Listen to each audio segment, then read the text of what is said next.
계속해서 대구에서 전해드립니다. 독도 해역에서 발생한 소방 헬기 추락 사고 사망자 분향소가 대구 동산병원에 차려졌습니다. 동산병원 등에 따르면 중앙 119 구조본부는 유족과 협의해 어제 수습한 남성 시신 2구에 대해 대구 동산병원에서 장례를 치르기로 했습니다. 이에 따라 수습한 실종자 시신 2구를 오늘 오전 헬기편으로 대구공항으로 옮긴 후 유가족이 동행한 가운데 차편으로 동산병원 장례식장으로 옮겼고 병원 측은 DNA 검사를 통해 신원을 확인할 계획입니다. 한편 수색당국은 어젯밤 9시 14분쯤 남성 시신 2구를 수습해 가족들에게 공개했지만 신원을 확인하는 데는 실패했습니다. 지난달 31일 밤 응급 환자 이송을 위해 출동한 소방 헬기가 독도 앞바다에서 추락한 지 나흘 만에 물 밖으로 인양됐지만 헬기 내부에서 실종자가 추가로 발견되진 않았습니다. 해경과 해군은 오후 2시 4분쯤 수심 70m 지점에 있던 헬기 동체를 청해진암 갑판 위로 인양해 수색했지만 어제 동체에서 확인한 실종자 1명을 찾지 못했습니다. 인양 과정에서 동체 일부와 함께 유실된 것으로 보고 있습니다. 동체에서 확인한 1명과 어제 수습한 2명을 제외하고 나머지 4명의 생사는 아직 확인되지 않고 있습니다. 프로축구 대구FC가 오늘 저녁 홈에서 전북 현대를 상대로 3위 추격을 위한 한판 승부를 펼쳤습니다. 대구FC는 아쉽게도 파이널 라운드 첫 승에 실패해 전북에게 승점 3점을 내주며 남은 경기에 대한 부담이 커졌는데요. 시즌 8번째 매진을 기록한 DGB 대구은행 파크를 연결해 봅니다. 서건 기자 전해주시죠.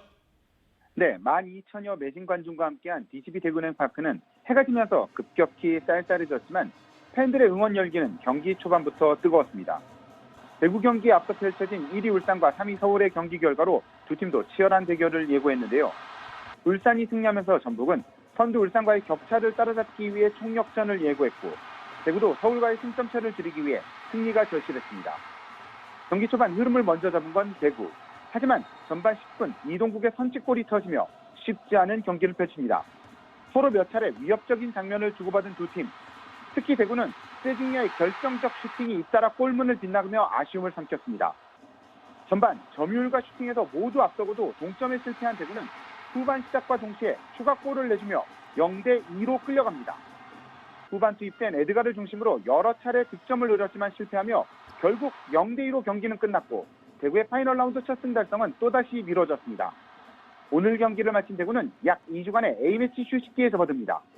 서울과의 승점차가 여전히 4점인 만큼 다가오는 23일 강원 원정에서 승리를 거두고 같은 시간 서울이 승리가 없어야 대구의 3위 도전은 이어갈 수 있습니다. 지금까지 DGB 대구은행 파크에서 MBC 뉴스 서건입니다. 총선이 5개월 앞으로 다가온 가운데 더불어민주당은 볼모지와 다름없는 대구 경북에서 어떻게 하면 지지세를 늘릴까 고심하고 있습니다.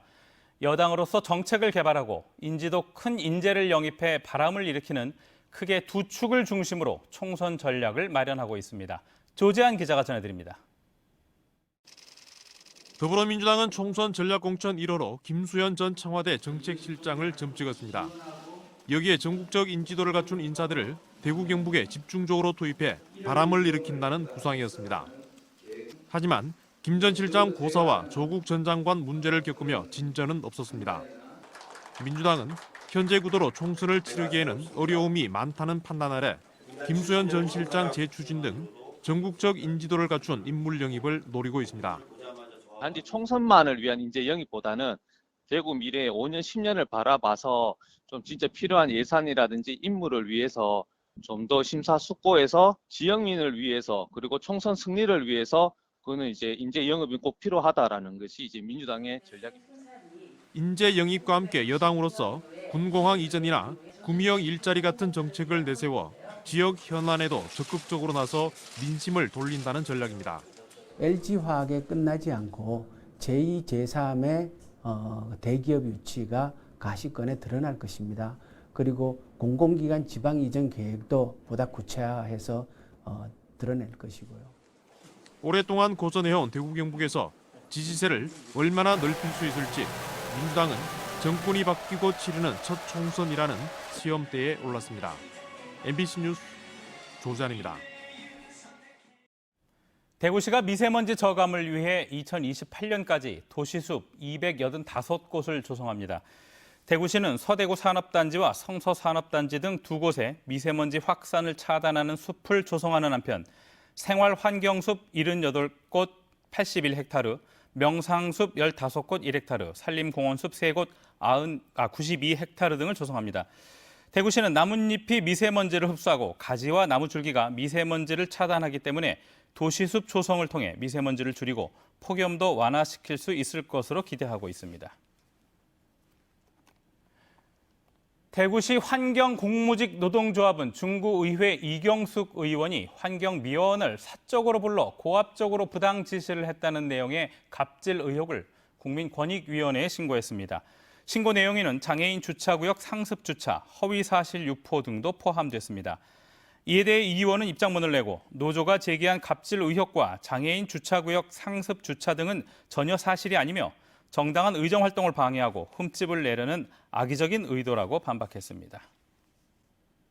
대구지법 형사 2단독 이지민 부장판사는 대학 연구실을 상습적으로 턴 혐의로 기소된 23살 A씨에게 도벽 치료를 받는 조건으로 징역 1년에 집행유예 2년을 선고했습니다. A씨는 지난 9월 4일 경북 경산에 있는 영남대 한 연구실에 몰래 들어가 책상 서랍에 있던 미국 돈 100달러와 한국 돈 40만 원을 훔친 데 이어 이틀 뒤 같은 건물 다른 실험실에 들어가 현금 10여만 원과 금반지 등을 훔친 혐의로 재판에 넘겨졌습니다. A씨는 과거 택배기사로 일할 당시 해당 건물에서 출입문을 제대로 잠그지 않고 점심시간이면 인적이 드물었다는 것을 알게 돼 범행한 것으로 드러났습니다.